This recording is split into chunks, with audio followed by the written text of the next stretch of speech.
नमस्कार साथियों, स्वागत है आप सभी का आपके अपने चैनल जीके फ्लैश वन में। सीटेट जनवरी 2024 सबको पता है, इसकी डेट 21 जनवरी। अब आप मुझे ये बताइए, आप इतने हाइपर क्यों हो रहे हो? क्या हो गया ऐसा? सीटेट का एग्जाम क्या पहली बार आ रहा है? अच्छा, आप पहली बार दे रहे हो और जो दूसरी बार दे रहा है वो क्यों परेशान हो रहा है? चलो, पहली बार वाले की तो मान लिया, उसको नहीं पता, लेकिन आप दूसरी बार तीसरी बार देने जा रहे हो, आप क्यों परेशान हो रहे हो? तो आपकी इस परेशानी को मैं अभी खत्म करने जा रहा हूं।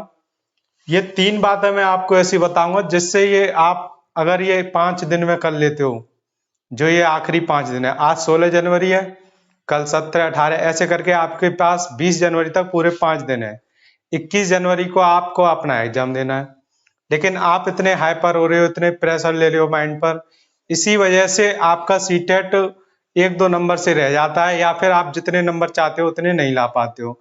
जैसे किसी को 120 प्लस चाहिए, किसी को 110 प्लस चाहिए, लेकिन ये जो आप लास्ट टाइम पर हाइपर हो जाते हो, थोड़ा अपने ऊपर प्रेशर फील करते हो, इसी वजह से आपके मार्क्स थोड़े बहुत जितने आप चाहते हो वो नहीं ला पाते हो और थोड़े बहुत कम रह जाते हैं। तो ये तीनों बात आज मैं आपको बताने वाला हूं। इन तीनों बातों को अगर आपने ध्यान से समझ लिया तो ये समझ लीजिए आपके सीटेट में 100% जितना आप मार्क्स चाहोगे उतने मार्क्स आपको मिलेंगे। तो अब कोई बच्चा कहेगा हमें तो बस पास करना है, हमें तो 90 प्लस लाने हैं।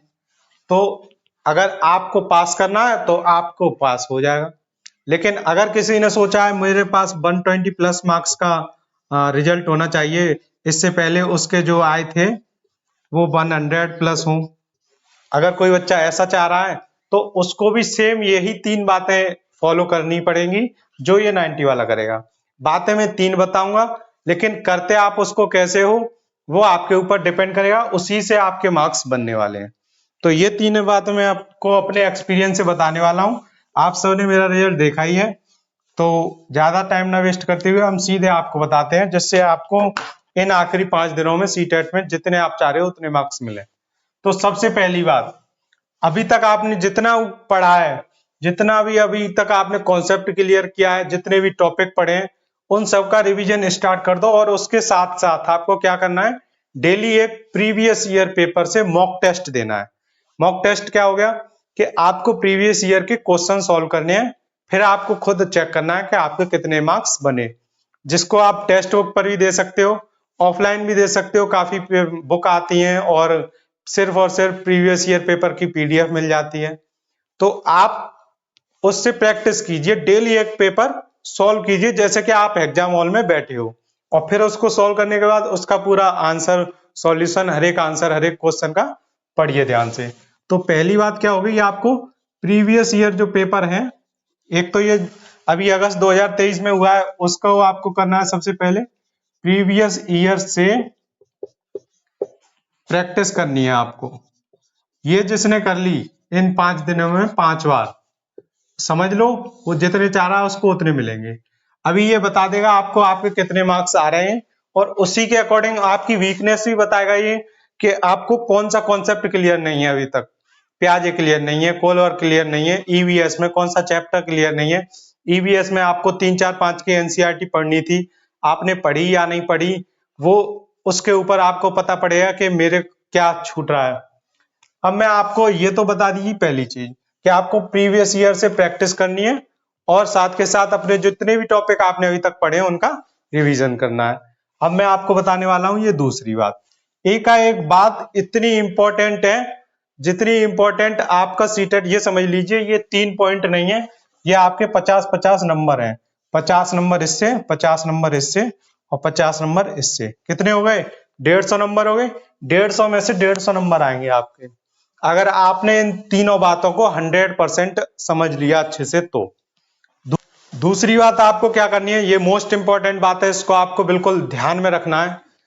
तो ये बात ये है कि आपको पता है कि हिंदी आएगी, और जिसने हिंदी के साथ साथ लैंग्वेज में इंग्लिश ली है, या फिर किसी किसी ने संस्कृत ली है, तो आपको लगता है इसमें सिर्फ और सिर्फ हमको थोड़ी बहुत हिंदी के पैराग्राफ मिल जाएंगे, इंग्लिश के पैराग्राफ, संस्कृत के पैराग्राफ। आपको इन दो में से एक ही सब्जेक्ट करना होगा, संस्कृत या इंग्लिश। तो मैं आपसे ये बोलना चाह रहा हूं कि सिर्फ और सिर्फ इनके पैराग्राफ नहीं आएंगे, इसके अलावा कौन कौन से सब्जेक्ट होते हैं, एक होता है आपका CDP, एक होता है आपका मैथ और एक होता है आपका EVS। अब आप सोचेंगे हिंदी में क्या पढ़ूं? हिंदी में 15 क्वेश्चन आपके पेडागोजी के आएंगे, सेम इंग्लिश में आएंगे, सेम हिंदी में आएंगे। CDP में 15 क्वेश्चन पेडागोजी के आएंगे, मैथ में 15 क्वेश्चन पेडागोजी के आएंगे, EVS में भी 15 क्वेश्चन पेडागोजी के आएंगे। अब आप EVS पढ़ सकते हो, CDP पढ़ सकते हो, मैथ पढ़ सकते हो, हिंदी इंग्लिश सब आती है आपको, लेकिन आप इन सब के चक्कर में हिंदी और इंग्लिश को इग्नोर करते हो कि इसमें भी पेडागोजी आ रही है।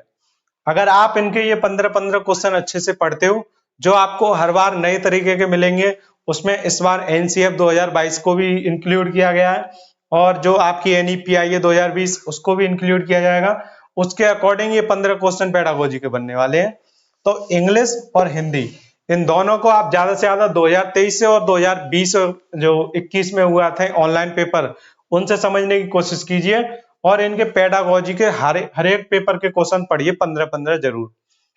ऐसा ज्यादातर क्या होता है कि आप CDP मैथ और EBS पर ध्यान देते हो, हिंदी और इंग्लिश के जो ये 15 क्वेश्चन पेडागोजी के हैं इनको इग्नोर कर देते हो। आप सोचते हो इसमें तो हिंदी आएगी, इसमें इंग्लिश आएगी, इसके तो पैरा पैरा है, हम बाद में पढ़ लेंगे। जबकि होता क्या है कि हिंदी में और इंग्लिश में भी पेडागोजी के क्वेश्चन होते हैं, उनको आप इग्नोर कर देते हो। तो आपको ये ध्यान से पढ़ने हैं, ये 15 क्वेश्चन हर एक सब्जेक्ट के ध्यान से पढ़िए और स्पेशली हिंदी और इंग्लिश के लिए बोलूंगा, जिसने संस्कृत ली है वो इंग्लिश की जगह संस्कृत के 15 क्वेश्चन पेडागोजी वाले पढ़े, क्योंकि ये हर बार लैंग्वेज के क्वेश्चन आते ही हैं, ये तो कंपलसरी है आना, लेकिन आप जल्दबाजी में सिर्फ इन 3 को ध्यान दे जाते हो और इसके 15-15 भूल जाते हो। इसीलिए होता क्या है कि हिंदी में किसी के आ रहे हैं 30 में से 17, किसी के 30 में से 19, तो ये नंबर कोई अच्छे नहीं है हिंदी में। आपके 15 में से 15 तो हिंदी के पैराग्राफ से ही आ जाते हैं। जब आप पेडागोजी पढ़ते नहीं हो तो ये 17 और 19 आते हैं, और पेडागोजी अच्छे से एक बार समझ लेते हो तो यही 15 में से 10 और मिल जाएंगे, तो कितने हो जाएंगे? 30 में से 25 हो जाएंगे। और किसी ने और 2-4 नंबर और अच्छा कर दिया तो उसके 30 में से 29 हो जाएंगे, 27 हो जाएंगे। तो ये सिर्फ और सिर्फ आपकी पेडागोजी पे डिपेंड करेगा कि आप लैंग्वेज में कितने नंबर ला पाते हो। अब हम बात करेंगे हमारे आखिरी थर्ड पॉइंट पर, ये भी काफी इंपॉर्टेंट है। ये समझ लीजिए जितने पॉइंट मैं बता रहा हूं ये काफी मोस्ट इंपॉर्टेंट पॉइंट है। अब ये तीसरे पॉइंट से क्या होगा, जब आप एग्जाम में जाते हो, अब ये बात वहां की हो रही है, तो आप जो प्रेशर अभी फील कर रहे हो कि जैसे एग्जाम आ गया, वो प्रेशर आपका कैसे निकलेगा? इनको डेली करने से। डेली एक पेपर आप सॉल्व करोगे, प्रैक्टिस करोगे, उससे पूरे 150 क्वेश्चन करोगे घर पे बैठ के, जैसे एग्जाम हॉल में बैठे हो, पूरे 2.5 घंटे की वो फीलिंग आएगी आपको। और बिल्कुल प्रीवियस ईयर पेपर मैंने पढ़ने के लिए इसलिए बोला है कि जिससे आपको बिल्कुल जो एग्जैक्टली सीटेट का एग्जाम होता है वही क्वेश्चन देखने को मिले। अगर आप इधर उधर की बुक सेलर के जो मॉक टेस्ट होते हैं, प्रैक्टिस पेपर होते हैं, उनको करोगे तो आप भले ही उसको पेपर को लगा लो, लेकिन आपकी जो माइंड सेट है वो उस लेवल तक नहीं जा पाएगा जो जिस लेवल पे सीटेट वाले पूछते हैं। तो अब आपको ये फर्स्ट पॉइंट और थर्ड पॉइंट आपस में रिलेटेड है, इससे प्रैक्टिस होकर आपको वो फील होता है जो एग्जाम होगा। और थर्ड पॉइंट में अब मैं आपको ले जा रहा हूँ सीधे एग्जाम हॉल में। अब आप एग्जाम हॉल में पहुंच गए हो, अब आप क्या देख रहे हो कि हिंदी है, इंग्लिश है, हर एक सब्जेक्ट है। तो आप शुरू का जो पहला सब्जेक्ट करते हो उसको काफी स्लो करते हो। सबसे पहले आपको देखने को मिलती है CDP, फिर आपके पास आती है मैथ, और जैसे मैथ करके आगे बढ़ते हो आप तब आपको मिलती है EVS, फिर EVS के बाद आती है लैंग्वेज 1, और लैंग्वेज 1 जिसने हिंदी ली है वो सबसे पहले हिंदी करेगा, और फिर आती है लैंग्वेज 2, और लैंग्वेज 2 ज्यादातर बच्चे इंग्लिश लेते हैं और कुछ बच्चे संस्कृत लेते हैं। तो आपकी जो भी लैंग्वेज होगी आपकी वो आएगी। तो आप क्या करते हो, सबसे पहले सारा टाइम आप CDP में लगा देते हो, फिर जैसे ही पता पड़ता है ये 30 क्वेश्चन करने में आपने 40 से 50 मिनट अपनी खर्च कर दी। फिर आप आते हो मैथ पे, मैथ के 15 क्वेश्चन सॉल्यूशन वाले होते हैं, उसमें आपका टाइम लग जाता है 15 मिनट, और फिर उसके बाद इसकी जो पेडागोजी हो उसको पढ़ने में आप 15-20 मिनट लगा देते हो।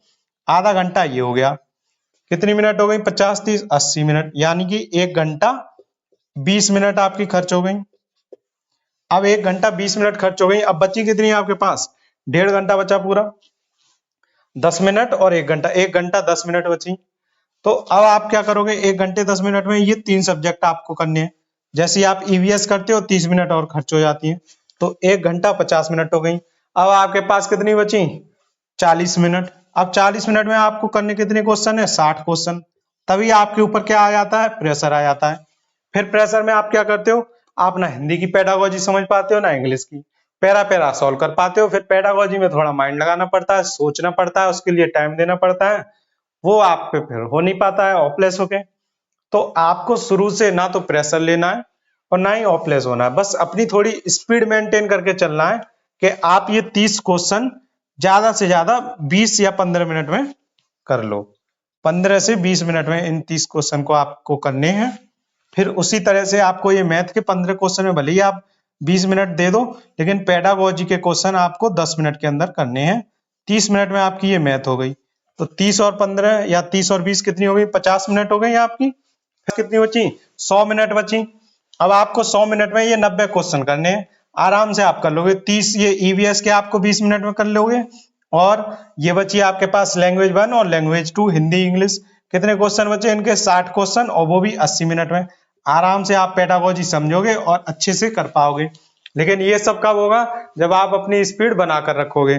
तो आशा करता हूं आप आज की बात को समझ पाए होगे कि कैसे कैसे आपको एग्जाम में अपनी स्पीड बनाए रखनी है। और ये बात मैंने आपको आज ही क्यों बताई है, इसलिए क्योंकि आपको ये जो प्रीवियस ईयर पेपर करने हैं वो इसी स्पीड को बनाते हुए और देखते हुए चलने कि आप 2.5 घंटे में कैसे कर पा रहे हो। अब आप सोचोगे इसको कैसे करना है, तो 10-15 रुपए की एक OMR सीट मिलती है हर एक मार्केट में बुक सेलर के पास।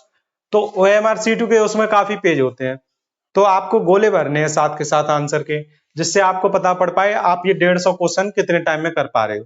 तो जब आप गोले भरोगे तो उससे उसका टाइम भी आपका इसमें जुड़ जाएगा प्रैक्टिस करते हुए।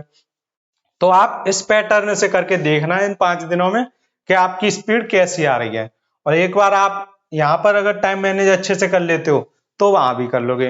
और साथ के साथ आपके जो कॉन्सेप्ट क्लियर नहीं हो पा रहे हैं उनको क्लियर करते आना, और हिंदी और इंग्लिश की ये पेडागोजी अच्छे से पढ़ लेना।